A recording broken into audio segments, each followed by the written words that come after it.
Hello there, Scorpio. Let's talk about the full moon in your sign coming up on April the 27th this month, right?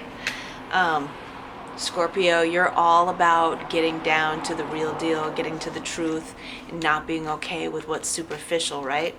Not pretending everything's fine when it actually is not fine, right? You want to be honest, you want to be authentic, and you want to be real. That's something we can always count on from Pisces. From Scorpio. So, I just wrote the word Pisces. That's why it was in my head. Sorry, I didn't mean to call you by the wrong name. I'm Michelle B, and occasionally I've been called Melissa by people that should not have been calling me that. So sorry, Scorpio. Anyway, if you're not subscribed yet, make sure you do so that you can be in the loop when I post readings, which happens 2 or 3 times a week. I do little short, sweet messages where you find out what you need to know. So without any further ado, let's find out what you need to know to be at your greatest truth, Scorpio, for this full moon. Special time. Ooh, there's the 9 of Wands, and there's the 10th one right there. We got these both here. I'm ready to let go of my guard. Look at that. I'm ready to not be on the defense all the time. I hope you can get a good, clear view. Might have to angle my light down a little bit better so you guys can see it just a little bit more clearly. Boop. I feel like it's not really a reading for Scorpio if we don't have the 9 of Wands somewhere in there. So you have had your guard up for a long time, right? That's no surprise that Scorpio has their guard up. But you're like, you know what? I'm ready to not be living on the defense all the time. I'm ready to be around people who I can be my full self with. So that's what that Ace of Wands is all about. I want to live honestly. I don't want to feel like I have to be defensive. I don't want to feel like I have to protect myself all the time anymore. Okay? So, what needs to be done, right?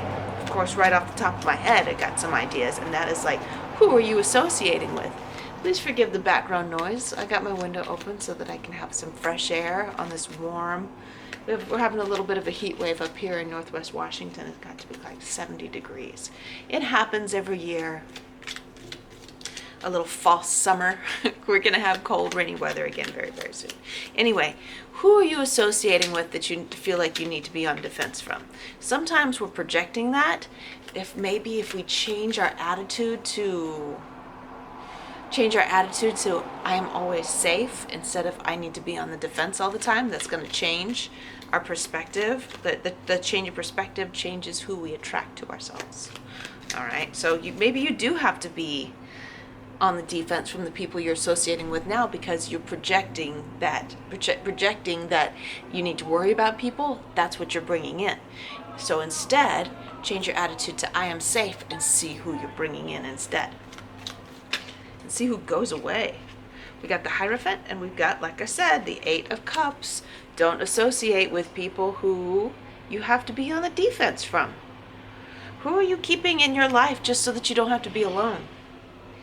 Right? Who are you not being totally honest with? Like, you don't trust them? Why are you hanging out with them? Why are you even around them? Right? We got the Hierophant, which is the status quo, the standard. And so, I feel like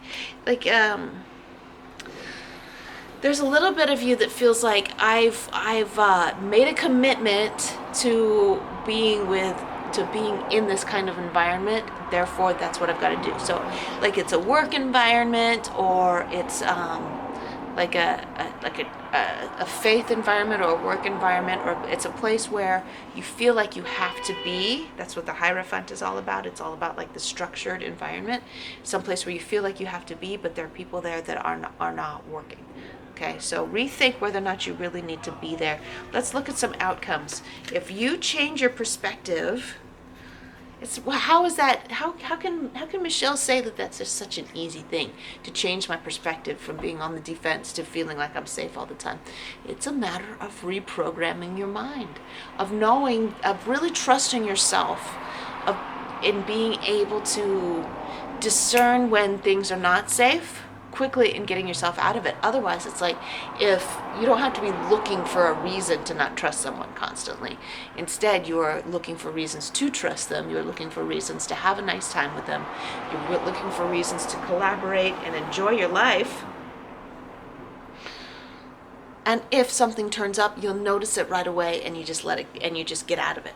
You trust yourself to get out of that scenario. So I feel like the biggest problem that you have is not trusting your own ability to get out of that situation.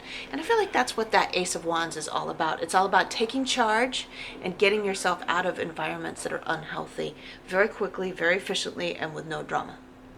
All right? Can you trust yourself to do that? Let's look at some outcomes of Scorpio getting control of their feeling of safety, I guess. Feeling safe. The outcome of Scorpio feeling safe. Okay. So I feel like this is a long-term pattern, something that you've learned from childhood. That's what that devil is representing. It's something that's been hanging out since it's like it's something that was instilled. This lack of trust in other people was instilled in you by your intimate connections in your childhood. So it's like your influential adults are like had told you that you had to be on defense all the time, or there's a really good chance that there's some kind of abuse in your childhood that is like perpetuating this feeling that you need to be on the lookout all the time for someone who could possibly be hurting you. Okay, so that's why that's hanging out so much. It also could be a generational abuse thing. That's like something that went back several generations, and it's still playing out psychologically throughout the generations. And so it's your job to break those cycles, Scorpio, and you will. There you are. There you are, forging the way ahead for future generations, for yourself, for the world, right? You're making the world a better place when you're not always on the defense and expecting the worst to happen. You kind of create the worst happening if you're always on the defense for the worst to happen. It's a self-fulfilling prophecy. Okay, this is where I leave off. I've gone long enough. Love you, Scorpio, and I'll see you at the next reading.